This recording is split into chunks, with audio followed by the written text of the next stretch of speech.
ماخذ جن سے مذہب اخذ کیا جاتا ہے ان میں کسی چیز کو کس طرح بیان کیا گیا ہے، اس کے فہم میں کہاں کوئی غلطی ہو رہی ہے، اور اگر کوئی چیز دنیا کی دوسری چیزوں سے ہم آہنگ ہو رہی ہے تو ادھر کے مقدمات کیا ہیں اور ادھر کے مقدمات کیا ہیں، اور یہ کس طرح ایک دوسرے سے متصادم ہیں یا موافق ہو گئے۔ مذہبی فکر کوئی فلسفہ نہیں ہوتا، میں یا آپ گھر میں بیٹھ کے بنا لیں اور اس کے بعد یہ کہیں کہ اس کا یہ نتیجہ ہونا چاہیے اور وہ نتیجہ ہونا چاہیے۔ مذہبی فکر کا مطلب ہی یہ ہے کہ اب آپ یہ بتائیں گے کہ یہ مذہب کہاں سے اخذ کیا جاتا ہے۔ تو ہمارے ہاں ہمارے علم میں جو ہماری علم کی روایت ہے اس میں کبھی دو رائے نہیں رہی کہ مذہب میں استدلال یا قرآن سے ہوگا یا سنت سے ہوگا یا بدرجہ آخر روایات سے کوئی بات معلوم ہوگی تو اس کو بنائے استدلال بنایا جائے گا۔ اس کے سوا مذہب کے اثبات، مذہب کے فہم کا کوئی اور راستہ نہیں۔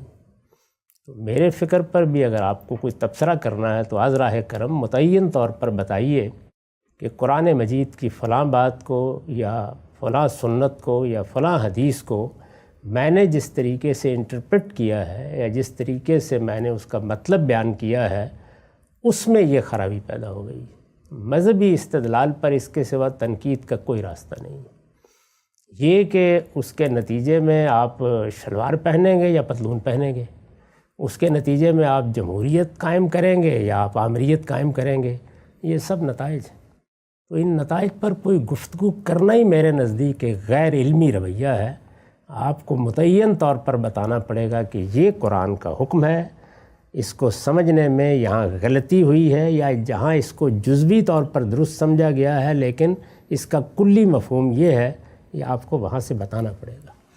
یعنی جن چیزوں کی میں نے جدید دنیا میں تصویب کی ہے، مثلا یہی چیزیں جو آپ نے بیان کی، جمہوریت کی، انسان کے بنیادی حقوق کی، اسی طرح قوموں کے حق خود ارادی کی اور قانون کی حکمرانی کی، یہ سب کی سب چیزیں بہت اچھی طرح جائزہ لے کر متعین کی گئی ہیں کہ دنیا میں اس سے کیا فائدہ ہوا ہے اور انسان کے عقلی مقدمات اس میں کس طرح ظہور پذیر ہوئے ہیں، اور ہمارے دین میں کوئی چیز اپنے اصل کے لحاظ سے، اپنے مقصد کے لحاظ سے اس سے مجروح تو نہیں ہوتی، اور خود دین نے ان معاملات میں جو ہدایات دی ہیں کیا وہ اس سے ہم آہنگ ہیں۔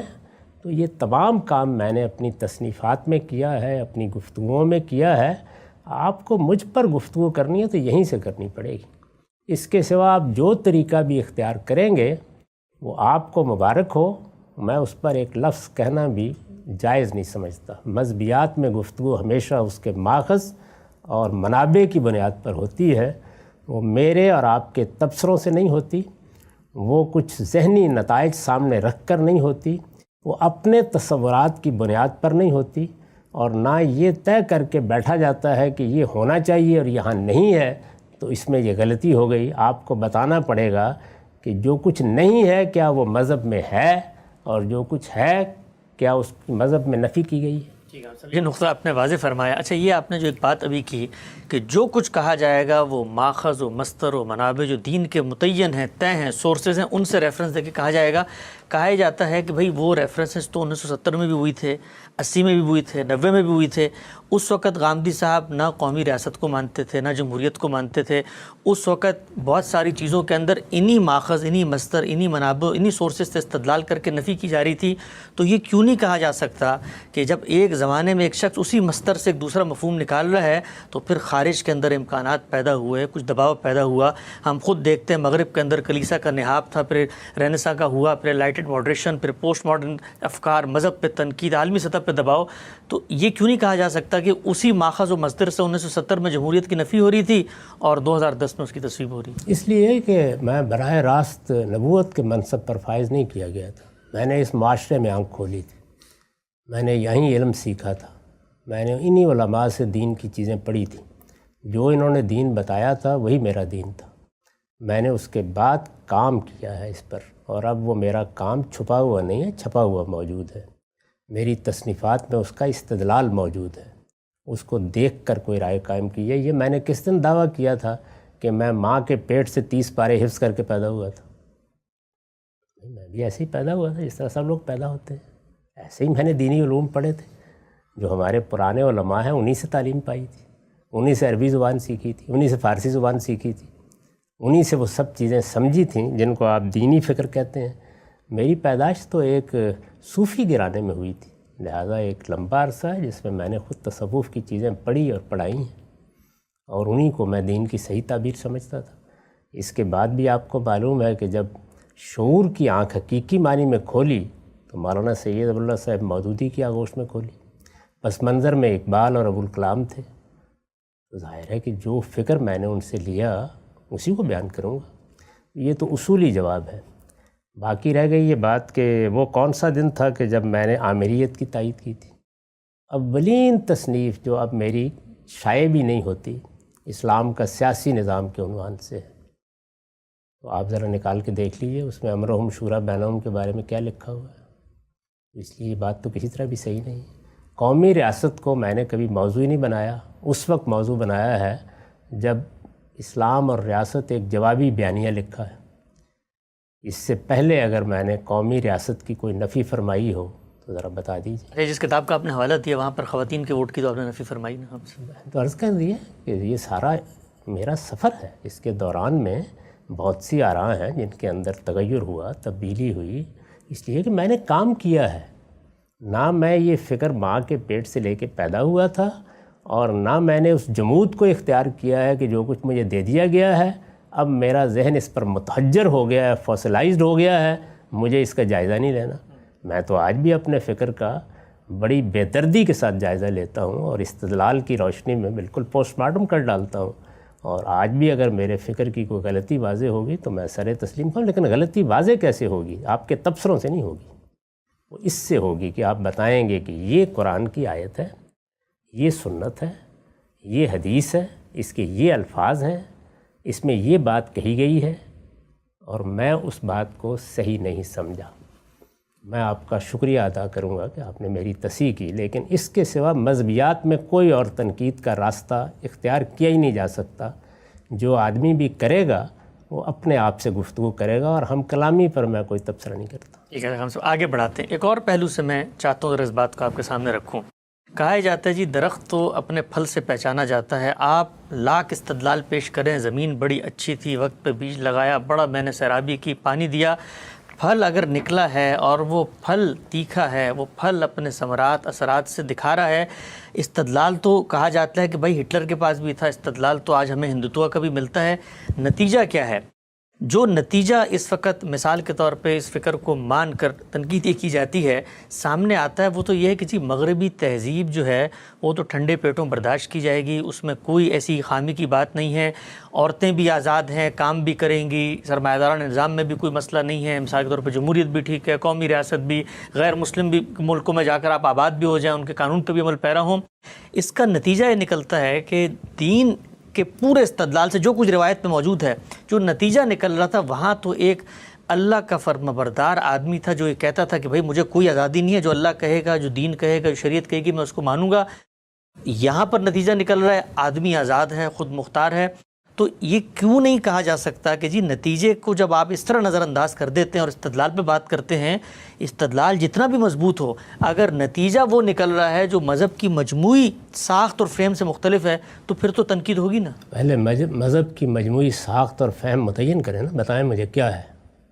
وہ تو اسی طرح بتانا پڑے گا, یعنی قرآن سے بتانا پڑے گا, سنت سے بتانا پڑے گا, حدیث سے بتانا پڑے گا. وہ آپ کے تصورات نہیں ہو سکتے, وہ آپ کا کلچر نہیں ہو سکتا, وہ آپ کے توہمات نہیں ہو سکتے. مذہب میں اس طرح کے کسی فلسفے کی کوئی اہمیت نہیں ہے. آپ کو بتانا پڑے گا وہ کیا چیز ہے. یعنی آپ پہلے بتائیں گے کہ یہ اللہ تعالیٰ نے فرمایا ہے, اس کا یہ نتیجہ نکلنا چاہیے. تو جو نتیجہ آپ بیان کر رہے ہیں اس کو پہلے اصل ماخذ سے ثابت کیجئے, بتائیے.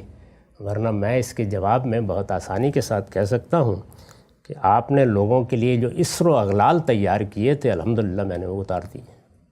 جو بیڑیاں آپ نے پہنائی تھیں لوگوں کو وہ میں نے اتار دی, اور ان کو بتا دیا کہ اصل دین یہ ہے, عمل کریں اس کے اوپر. ٹھیک، چل ایک نتیجہ آپ کے سامنے رکھتا ہوں. مثلا ہم جب دین کا مطالعہ کرتے ہیں، ہمارے علماء یہ کہتے ہیں کہ پورا دین یہ بتاتا ہے کہ دنیا کے بارے میں یہ رویہ کہ آپ کے اندر ہرس، لالچ، طمع، دنیا کو اصل مان کے اسی میں آپ جٹ جائیں. مغربی تہذیب، مغربی فکر تو دنیا کو اصل مانتی ہے، پوسٹ ماڈرنزم، پورے افکار، وہ سب کچھ دین بیزاری سے آگے نکل کے اسی دنیا پہ فوکس کرنے کی توجہ دیتے ہیں. ہم جب ان تمام دینی استدلالات کی روشنی میں ان سب کو مان لیتے ہیں تو نتیجے کے اعتبار سے ایک بندہ مومن کے دل میں جو معاملہ آخرت کے بارے میں ہونا چاہیے تھا، جو اس کا اللہ سے تعلق ہونا چاہیے تھا، وہ ان جدید آسائشوں نے، ان جس کو آپ کہتے ہیں عیاشیوں نے، ان ٹیکنالوجی کی چکا چوند نے وہ ختم کر دیا. کیونکہ باقی سب لوگوں نے تو اس کا بائیکاٹ کیا ہوا ہے. نہ انہوں نے کبھی کیمرہ ہاتھ میں پکڑا ہے، نہ کبھی موبائل ہاتھ میں پکڑا ہے، نہ کبھی جہاز پہ بیٹھے ہیں، نہ کبھی گاڑی میں سوار ہوئے ہیں. باقی سب نے تو غالباً اس کا بائیکاٹ کیا ہوگا نا. ذرا بتائیں مجھے، ذرا فہرست بنا کے ذرا بتائیے مجھے. وہ کہتے ہیں دل میں برا جان کے استعمال کرتے ہیں. دل میں برا جانتے ہیں اور استعمال کرتے ہیں. تو الحمدللہ اللہ نے مجھے اس منافقت سے بچایا ہوا ہے. میں جس چیز کو صحیح سمجھتا ہوں اسی کو استعمال کرتا ہوں، جس کو صحیح سمجھتا ہوں اسی کی تائید کرتا ہوں. اور یہ جو آپ نے تقریر فرمائی ہے تو کیا مغرب کی پوری تہذیب ہے جس کے بارے میں نے کبھی کوئی بات کی ہے؟ نہیں. وہ چیزیں جو میرے نزدیک غلط نہیں ہیں ان کو میں آپ کے کہنے پہ غلط نہیں کہہ سکتا، اور جو میرے نزدیک صحیح ہیں اور اللہ کے دین میں ان کی یا اجازت ہے یا اللہ کے دین میں اس کے بارے میں کوئی ہدایت دی گئی ہے، میرا فرض ہے کہ میں اس کو لوگوں کو بتاؤں. اور اگر کوئی غلط فکر سے، غلط تشریح سے، غلط فہم سے، غلط تہذیبی روایت سے، غلط ثقافت سے اسر و اغلال تیار کر کے لوگوں کی گردن میں ڈال دیے گئے ہیں، بیڑیاں ان کو پہنا دی گئی ہیں، تو اس کو دور کر دوں. اللہ کے پیغمبر کا تعارف یہ کرایا گیا تھا کہ وہ جو یہود نے اسر و اغلال پیدا کر دیے ہیں، جو بیڑیاں پہنا دی ہیں اور توق گلے میں ڈال دیے ہیں، وہ ان کو اتار دیں گے. ٹھیک، آگے بڑھاتے ہیں ہم سب اس سلسلے کو. اچھا یہ بتائیے گا، کہا ہی جاتا ہے کہ ایک نتیجہ تو یہ بھی تو ہے نا غامدی صاحب کی فکر کا کہ جو لوگ ان سے متاثر ہوتے ہیں اور ہمیں نظر آتے ہیں بڑی تعداد میں اس وقت نوجوان، وہ نوجوان یہ جو بیڑیاں جس کو آپ نے اتارنے کی بات کی، وہ ان بیڑیوں کو پہلے ہی اتارنا چاہتے تھے. یہاں پر تو ایک دینی استدلال کی سپورٹ مل گئی جس سے انہوں نے بیڑیاں اتار کے پھینک دیں.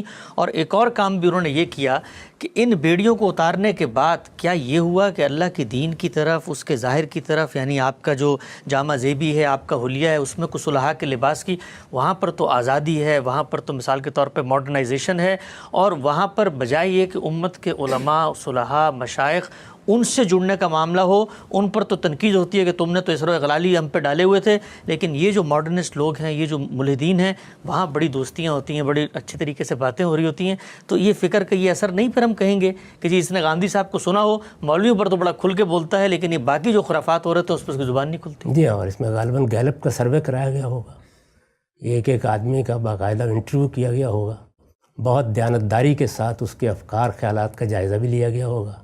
ہر بات کے بارے میں پہلے اس سے کچھ سوالات پوچھے گئے ہوں گے، پھر اس کے باطن کی تصویر لی گئی ہوگی، اس کے بعد یہ مقدمہ ترتیب پا گیا ہوگا. یہ کیا چیز ہے بھائی؟ یعنی آپ میرے نزدیک وہی بات ہے جو میں نے پہلے کہی، متعین طور پر بتائیے کہ یہ قرآن کی آیت ہے، اس کا یہ مطلب غلط سمجھا گیا ہے، یہ سنت ہے، اس کی غلط تعبیر کی گئی ہے، یہ حدیث ہے، اس میں یہ بات بیان ہوئی تھی، یہ ٹھیک طرح سے بیان نہیں کی گئی. آپ نے کوئی گہرے سے گہری چیز نکالنی ہے تو اسی کے اندر سے نکال کے دکھائیے پہلے، اس کے بعد بتائیے کیا چیز قابل تنقید ہے. باقی میں نے نہ کوئی جماعت بنائی ہے، نہ میں لوگوں کی بیعت لیتا ہوں، نہ میں کوئی شیخ طریقت ہوں. میں اپنا کام کر رہا ہوں، مجھے تو یہ پتہ بھی نہیں کون مجھ سے متاثر ہو رہا ہے اور کون متاثر نہیں ہو رہا. تاہم اگر کچھ لوگوں نے اس طریقے کا باقاعدہ سروے کر لیا ہے تو اس کے نتائج کو شائع کرتے ہیں، پھر میں تبصرہ کروں گا اس پر. ایک آگے بڑھاتے ہیں ہم سب اس سلسلے کو. یہ بیان فرمائیے گا، یہ پورا کا پورا جو ایک تصور نظم قرآن آپ کے ہاں موجود ہے، آپ کے اکابر علماء، فکر فراہی کے جو بڑے بزرگ ہیں ان کا پیش کردہ ہے، اس کو آگے ڈیولپ بھی کیا آپ نے. کہا جاتا ہے کہ یہ جو تصور ہے یہ قرآن کے اندر موجود نہیں ہے، بلکہ یہ قرآن کے اوپر لا کے نافذ کیا ہے، تھوپا کیا ہے، اور اخذ معنی کا جو ایک پورا کا پورا تصور ہماری امت میں جاری و ساری تھا. آدمی مفکر اپنے فہم کو لے کر جاتا تھا اور قرآن مجید کی اس آفاقیت سے ایک معنی کشید کر کے لوگوں سے متعلق کر دیتا تھا. یہ تو ایک ایسا ایک جال جو ہے وہ فکر فراہی نے بن دیا ہے کہ ہر جگہ جہاں پر اپنا معنی دینی ہو تو اس کو کہتے ہیں تو نظم کی رعایت سے ہی ثابت ہوتا ہے، اور باقی تمام لوگوں کا رستہ بند کر دیا کہ وہ قرآن مجید سے اپنے ذہن، اپنی فکر، اپنے پس منظر کے لحاظ سے کوئی استفادہ کر سکیں. اور یہ بھی کہا جاتا ہے کہ جو قطعی الدلالہ کی باتیں کرتے ہیں، بھئی اللہ کی کتاب کو ایسا آپ نے جکڑ دیا بیڑیوں میں کہ جو کچھ مثال کے طور پہ اب یہ زبان کے ایک تصور کے تحت سمجھا جائے گا وہ تو قابل قبول ہے، اور باقی سب لوگوں کا رستہ بند کر دیا. اگر اس کے سوا کوئی اور سمجھنے کا طریقہ ہے تو براہ کرم علمی طریقے سے اسے بیان کیجیے. یعنی جس طریقے کو ہم نے اختیار کیا ہے وہ تو دنیا کی ہر کتاب، ہر کلام کو سمجھنے کا مسلمہ طریقہ ہے. لفظ کو دیکھیں گے، اس کے استعمال کو دیکھیں گے، جملے کو دیکھیں گے، اس کی تالیف کو دیکھیں گے، سیاق و سباق کو دیکھیں گے، بات کہاں کہی گئی ہے، کس سلسلے میں کہی گئی ہے. تو اب آپ اس کو نظم کہیں، آپ اس کو سیاق و سباق کہیں، آپ اس کو کانٹیکسٹ کہیں، جو ہی چاہے کہیں، لیکن یہ تینوں چیزیں ہیں. تو آپ بھی اسی طرح آئیے اور آ کر بتائیے کہ دیکھیے اس لفظ کے اندر تو یہ ایک دنیا مضمر تھی، آئیے ہم آپ کو نکال کے دکھاتے ہیں. پھر بتائیے کہ تالیف جملہ میں یہ مدعا ہے. پھر یہ بتائیے کہ دیکھیے سیاق سباق اس چیز کی رعایت کرتے ہیں. تو کبھی متعین طریقے کے اوپر کوئی دو مثالیں لے کے اس پہ گفتگو فرمائیں. اس کے بعد پھر میں بتاؤں گا کہ اس میں کیا غلطی ہے اور کس طرح قرآن مجید باہر سے آنے والی ہر چیز کو اگل کر پھینک دیتا ہے. یہ اس کے بعد معاملہ ہوگا نا، یہ تبصرہ کرنے سے یہ معاملہ نہیں ہوگا. آپ کو متعین طور پر میرے فکر کے جو نتائج ہیں یا استاذ امام نے جو کچھ لکھا ہے تدبر قرآن میں، یا امام فرائی نے جو کام کیا ہے، اس کو سامنے رکھ کر اس میں سے چند چیزوں کا انتخاب کر لیں. یعنی وہی چیزیں جن میں آپ کے خیال کے مطابق مدعا واضح نہیں ہوا یا مدعا محدود ہو گیا ہے یا کوئی زنجیر پہن لی ہے مدعا نے، تو ذرا اس کو کھول کر دکھائیے. جب وہ آپ متعین طور پر کھول کر دکھائیں گے پھر میں آپ کو بتاؤں گا کہ یہ آپ نے جو کچھ کھولا ہے یہ آپ کہیں سے لے کے آئے ہیں، یہ اللہ کی کتاب بھی اس کو قبول کرتی ہے یا نہیں. قرآن مجید نے اپنے بارے میں یہ خود بتا دیا ہے کہ وہ خدا کی حجت ہے اور وہ ایک فیصلہ سنائے گا اور فیصلے میں کبھی ابہام نہیں ہوتا. ٹھیک. اچھا غامدی صاحب، جب بھی آپ یہ بات فرماتے ہیں اس پر لوگ یہ کہتے ہیں کہ غامدی صاحب سے جب بھی ہم کوئی تنقید کرتے ہیں تو ہمیں زبان کی مار مارتے ہیں، وہ کہتے ہیں زبان، لفظ، معنی یہ لے کر آؤ. تو یہ جو لفظ اور معنی کا سفر ہے، یعنی لفظ سے معنی پر صحیح استدلال، اس میں سے آپ قاری، اس کا پس منظر، اس کا سوشل کانٹیکسٹ، اس کا کلچر، اس کی تہذیب اور یہ اخذ معنی کے اندر جو اس کا فہم داخل ہوتا ہے، اس سب کو اٹھا کے پھینک دیتے ہیں اور کہتے ہیں کہ جی جس وقت لفظ انیشیٹ ہوا اس وقت یہ کیسے بولا جاتا تھا. مثلا وہ بھی تو میں ہی جاننے کے لیے پیچھے جاؤں گا نا، تو جب وہ جاننے کے لیے جاؤں گا تو وہاں پر میرا فہم اثر انداز نہیں ہوگا. فہم ہر انسان کا اثر انداز ہوتا ہے، لیکن اصل علمی کام یہی ہوتا ہے کہ آپ اپنے فہم کو جس آپ متن کا مطالعہ کر رہے ہیں اس کے تابع رکھیں. اور اگر یہ متن کے تابع نہیں رہنا تو پھر یہ کوئی فلسفہ ہے، آپ اس کو ضرور بیان فرمائیں، لیکن اپنا فلسفہ ہی کہیں، پھر یہ اللہ کی کتاب کی بات نہیں ہے. اللہ کی کتاب کی بات تو ہر حال میں حکومت کرے گی، یعنی آپ اس کی فرما روائی کے تحت ہوں گے. تو میں نے کبھی اپنے بارے میں یہ نہیں کہا کہ میں نے آخری درجے میں قرآن کو یا اللہ کی کتاب کو سمجھ لیا ہے یا ہمارے استاذ امام نے سمجھ لیا ہے. ہم سب انسان ہیں. آپ ذرا کوئی اس کے مضمرات کھول کر دکھائیے نا، تاکہ پھر ہم بھی جان سکیں اس بات کو. تو یہ میدان تبصرے کا میدان نہیں ہے. چند چیزوں کا انتخاب کریں پھر دیکھیں. ایک آخری سوال غام صاحب آج کی نشست کا، وہ سوال یہ ہے کہ تصوف پر آپ نے بڑی سخت تنقید کی اور بتایا کہ بھئی یہ دین کی مجموعی جو اسٹرکچر ہے، فریم ورک ہے، اس سے متصادم یہاں پر نظریات جو ہیں وہ در آئے ہیں. اور اب بھی جب بھی دین آپ بیان کرتے ہو کہتے ہیں میں نے فقہ، کلام، تصوف، تاریخ، فلسفے اس سے الگ کر کے دین کو بیان کیا ہے. کہا جاتا ہے کہ چلیں آپ کی تنقیدات ٹھیک بھی ہوں گے، مان لیتے ہیں، لیکن تصوف نے جو شخصیت پیدا کی، وہاں تو ایک سالک جاتا ہے شیخ کے پاس، اس سے پوچھتا ہے کہ جی میں نے 100 نفل پڑھ لی، اب میں کیا کروں؟ تو وہ کہتا ہے کہ اب تم جاؤ اور اپنا مال انفاق کر دو. یہ تصویر بنتی نظر آتی ہے. یہاں غامدی صاحب نے جو فکر پیش کی ہے، اس سے سامنے بیٹھا ہوا آدمی پوچھتا ہے جی میں اپنے چہرے پہ ٹیٹو بنا سکتا ہوں، یا مثال کے طور پہ میں فلم میں کام کر سکتا ہوں. تو یہاں جو شخصیت پیدا ہوتی ہے اور وہاں جو نتیجہ پیدا ہوتا تھا، ان دونوں میں سے کون سا نتیجہ اچھا ہے؟ یعنی پھر وہی بات، یعنی یہ ساری شخصیتیں جو ہیں اکٹھی کر لی گئی ہیں. سب لوگوں کا باقاعدہ سروے کیا گیا ہے، ایک ایک آدمی کو بلا لیا گیا ہے. آپ دیکھیے، میں تبصرہ نہیں کرتا، وہاں بھی یہ سب کچھ ہوتا ہے. لوگ یہ ساری باتیں وہاں بھی پوچھتے ہیں، ان کا جواب بھی لیتے ہیں اور ان کا جواب بھی دیتے ہیں. یہ سب چیزیں ہر حلقے میں ہو رہی ہوتی ہیں، ہر طرح کے لوگ جاتے ہیں. ان میں سے آپ اپنے ذوق کے کچھ لوگوں کا انتخاب کر کے، اگر آپ کوئی پیر ہیں یا آپ کوئی شیخ تصوف ہیں، تو اپنے مریدوں کی ایک جماعت بنا لیتے ہیں. مجھے اس سے کبھی کوئی دلچسپی نہیں ہوئی. عام لوگ ہیں دنیا میں. اس وقت 22 کروڑ کے قریب مسلمان پاکستان میں ہیں. دنیا بھر میں 1.5 ارب کے قریب مسلمان ہیں. یہ کس سے وابستہ ہیں؟ کس کی فکر سے وابستہ ہیں؟ محمد الرسول اللہ کی. آپ ان پر تبصرہ کر کے کس پہ تبصرہ کر رہے ہیں؟ سبحان اللہ، سبحان اللہ. یہ باتیں نہ کریں. ہم صاحب آپ کی فکر کے حوالے سے جو بالعموم گفتگو کی جاتی ہے کہ اس فکر کے نتائج کیا ہیں، اس موضوع کو ہم زیر بحث لائے. وقت ہمارے یہاں پہ ختم ہوتا ہے. انشاءاللہ دوبارہ حاضر خدمت ہوں گے. اب تک آپ کا بہت شکریہ.